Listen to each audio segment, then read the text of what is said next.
Okay. We're good. Okay, it's recording right now. Today I'm with my cousin Hazel. We're here in Camotes Island right now. So Hazel, are you ready? Very much so. Okay. I'll go with my questions I usually ask. How old are you? I'm 59, but 59. this year, 2024, I'll be 60. Whoa. big Woo! I'm girl. gonna get my senior citizen discount. There you go. And my second question is, where were you born?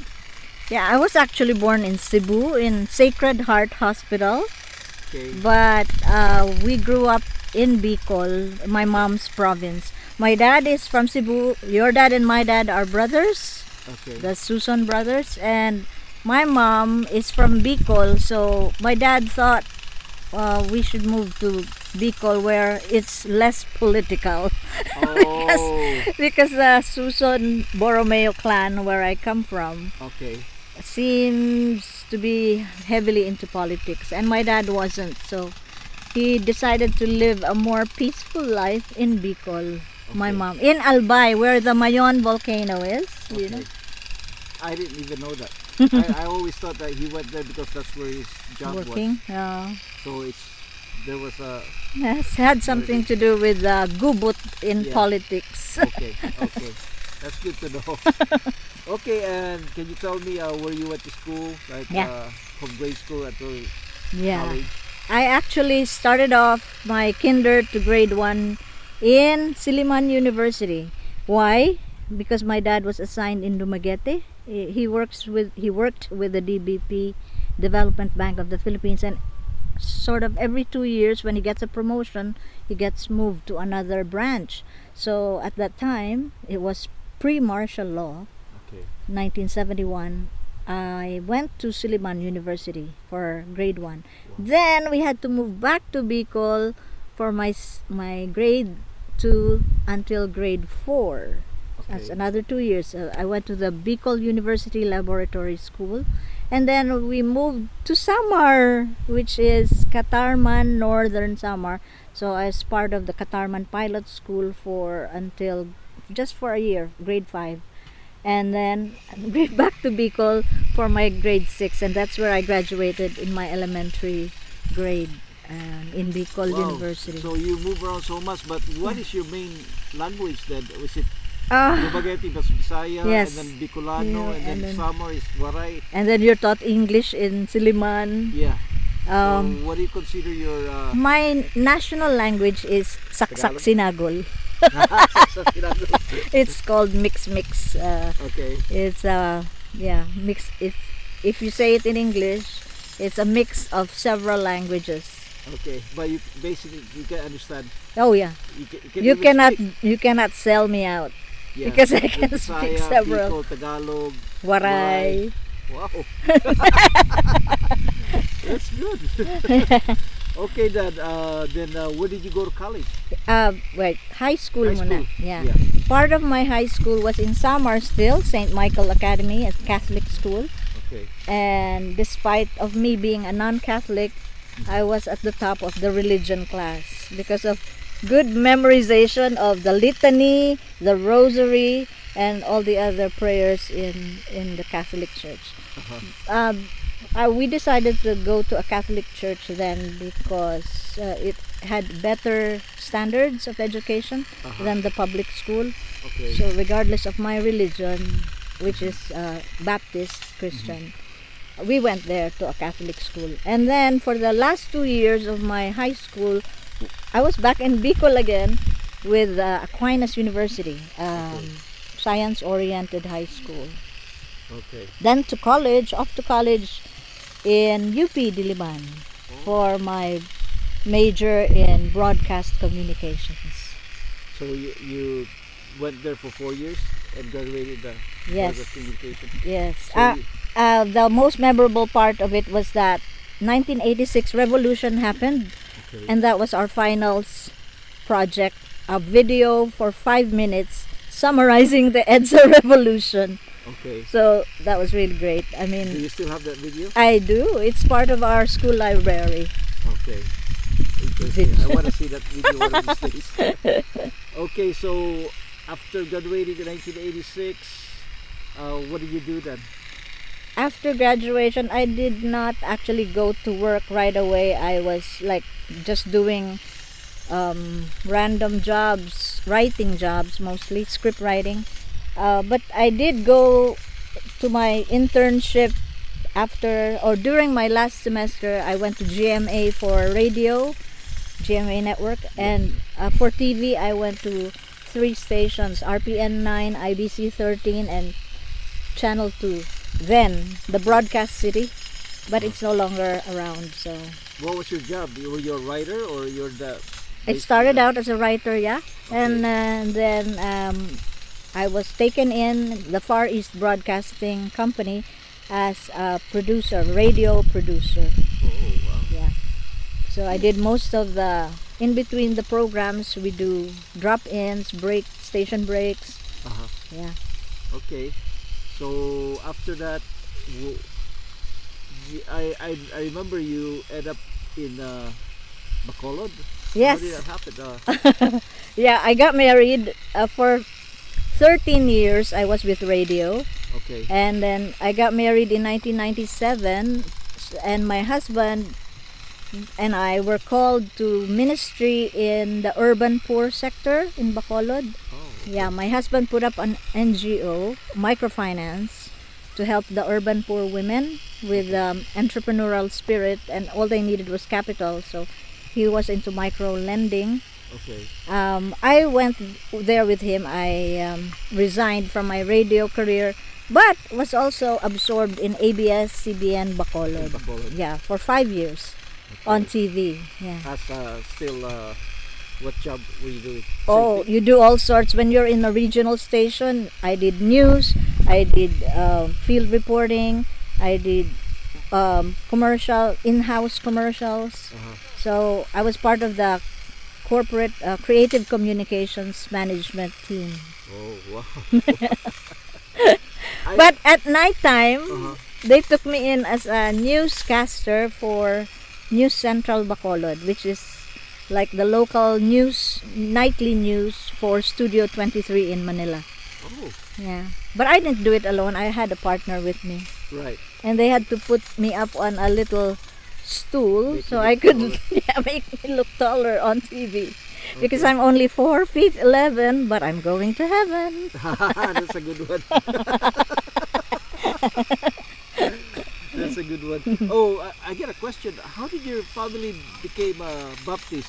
Oh, yeah. From, Yeah, my dad, I think, may he rest in peace. okay. He's a hypochondriac. You know, every disease or sickness, he's scared that he has it. Okay. So that led him to a closer walk with God. I mean, he really searched every church he could find assurance that he is saved. Okay. So when I was 7 years old, that's when he started going to a Baptist church. Okay. But before then we were Catholics. So Okay. in the morning I would go to Sunday school in the Baptist church. In the afternoon we would go to mass. So I was like in seventh heaven.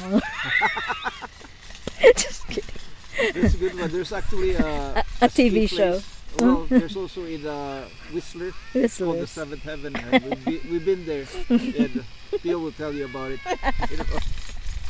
That's a good one. So anyway, you met your husband at UP. Is that where you guys met, or? Not really. I worked in the radio station, which was right next to a Bible school, Okay. and he was studying the Bible and theology major in Phoebe's College of Bible, and I was going to their canteen because it was a lot cheaper and there were more options, student price. Yeah. So I would eat there. And And- pretend to be a student. Oh, I could pass for one. Anyway, he was there, and he didn't tell me until later that he was praying for me. Oh. But I had a boyfriend then. Oh. But he was persistent, and so the Lord answered his prayer. Oh, okay. Wow. Because I knew about that part, about the canteen, because he told me when he was Yeah. in Seattle. He was washing dishes actually for his tuition. Oh, okay. So there's a guy, who could really be hardworking at the same time be studious. He's so much of a researcher, a learner, and yet he's not hesitant to work dirty Yeah. dirty jobs like being a farmer. Yes. Yeah. Yeah, I understand that part because he told me that because his parents were like preachers and the pastors. Yeah, he grew up that- as a pastor's kid. Yeah, so they weren't rich. That's what he said. Yeah, yeah. Because they depend on people's Yeah. donations. Yes, yes, yes. Yeah. Okay, so you went to Bacolod, you had children, and then you decided to move here to Camotes. Mm-hmm. And In what's the story 2010. behind that? Yeah. We were on vacation in 19... No, it was already in the 2000s. I think 2007? Yeah, around that time. We were sitting on the beach in Taliwang Bas, Okay. and we just came for vacation, but we also saw the poverty situation in the island. Uh-huh. So I think that's when the Lord started working in our hearts. How can we help this community? Because we're already in the helping poverty alleviation mode back in Bacolod. But we were living comfortably in Bacolod because we had a house there already. We invested in the children's education. So we were thinking, how can we survive here if we don't have jobs? We will leave our careers, Yes. basically. So, but then the Lord is faithful. He where he leads us, he feeds us. Right. Right. So when we came in 2010 with no place to stay, actually we stayed in Dangpanan for a night. We slept on the floor, Okay. and the next day we went to Tito Ren and Tita Areli, and we asked if we could stay for a couple of weeks while we waited for a place to rent around. Little did we know, the place where we rented was on our estate land. Really? Well, what an irony. But still, we paid rent, and the Lord provided for our needs. Yeah. Okay. And then we went around looking for a good school for the kids, because they were just 9 and 12. And we went to several schools, but we didn't see any good enough school, so I decided to homeschool them. Yeah. With the curriculum Accelerated Christian Education, it's ACE. It's an American curriculum actually, and it's been contextualized for Filipino students, which was really a good move because that gave them an opportunity to focus on studies while in the house and know how to divide their time with chores and studies. And we also had annual conventions. We had to go to Rojas City, Cagayan de Oro City for the annual conventions. So that gave them a lot more horizon to expand their learning. Yes. Traveling is actually a part of learning too. Yes. You actually learn more by traveling. Yep. So I would encourage people to travel. True. But I asked AD this question, your husband. I want to ask you the same question. Was there any regrets or like moving here? Because remember you told me from Bacolod you had everything. You had a house. Yes. Your kids were in school, and then coming over here you have to start from nothing. Yeah.